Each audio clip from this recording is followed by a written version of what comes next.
Imagine that you have been in jail for 15 years. You were arrested for the murder of three policemen, however, you never even pulled a trigger. You were simply a bystander. The court deemed that you were an accomplice to the murders, but you know that you did nothing wrong. Tomorrow you will be executed. Your lawyers failed you and all the odds are stacked up against you. Imagine the feelings of hopelessness and despair that you must have. This is no made-up scenario. In the United States, many people have been convicted to death that have a strong case of innocence. According to amnesty.org, 24 people died by the death penalty in 2023. This may not seem like a lot to you, but it's still important that our justice system is governed by ethical principles because it sets an influence for how our whole country views the dignity of human life in general. The death penalty should be abolished from the United States justice system because of its risk of killing innocents, because it has racial and socioeconomic disparities, and because it can be inconsistent and arbitrary. There are many cases in the US of people with strong evidence of innocence that have been convicted to death. According to amnesty.org, 197 people were released from the death penalty because they were found innocent. However, not everyone can be saved. Deathpenaltyinfo.org says 1,603 men and women have been executed since 1970s. How many of these people were innocent? Unfortunately, we may never know.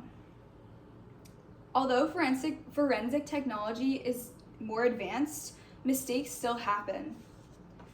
Even the chance of an innocent person being killed should be eradicated. In most cases where the defendant is innocent, they are often at a disadvantage in the courts, which causes them to be convicted of the death penalty. This is because there are often racial and socioeconomic disparities that occur in the court systems when it comes to the death penalty. And studies show that minority and socioeconomically disadvantaged groups are more likely to be sentenced to death. These groups are more likely to have limited access to legal representation, and this means that they would have to deal with any lawyer that the state grants them. They are also more likely to have less experience with the criminal justice system, and they could be less educated on the subject as well.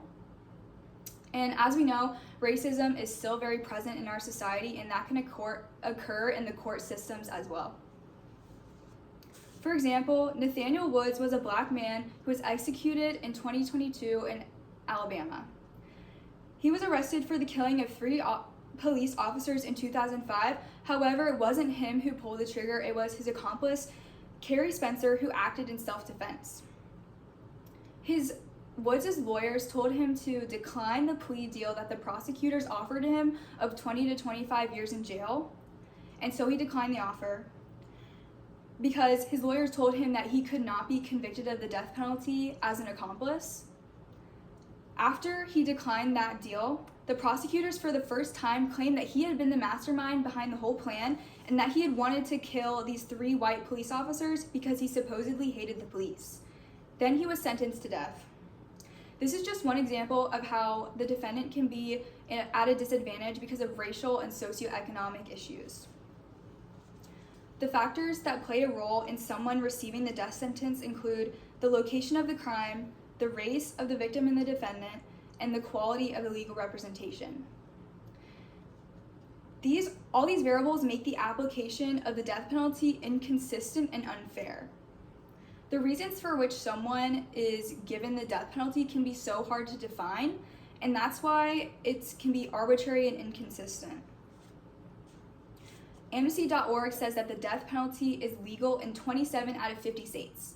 This means you could commit a crime on one side of the border and get jail for life, and on the other side of the border, you could commit the same crime and be sentenced to death. Such a grave punishment should not be allowed to be made just by the state governments. States can even use different execution methods. For example, a local news from Tucson, Arizona says that Arizona has used gas chamber execution since 1934.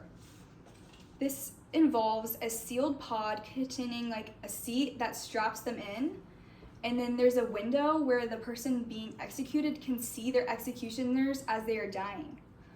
The last person who died by this way was in 1999, and his execution lasted 18 minutes where he was in agony watching his executioners. For some reason, they decided to refurbish this gas chamber in 2021, and this caused the leaders of the Jewish community, the local Jewish community, to file for a lawsuit against them, aiming to ban the use of a gas chamber execution because it is very disrespectful to the victims of the Holocaust who died in the same way. No state should have the right to administer the death penalty in such a cruel and unethical way, and that is just one more reason why the death penalty should be abolished. Before closing, I would like to leave you with this. Each case, each statistic is a human life with a family, hopes, and potential. Can we truly justify the irreversible taking of a life when there are other alternatives? Ultimately, the death penalty should be abolished because there is a risk of killing innocents, there are racial and socioeconomic disparities, and because it can be arbitrary and inconsistent. Changing the death penalty is no small task. It starts with every single one of us having the awareness that a change needs to be made, because you never know when it could affect you or someone close to you. Thank you.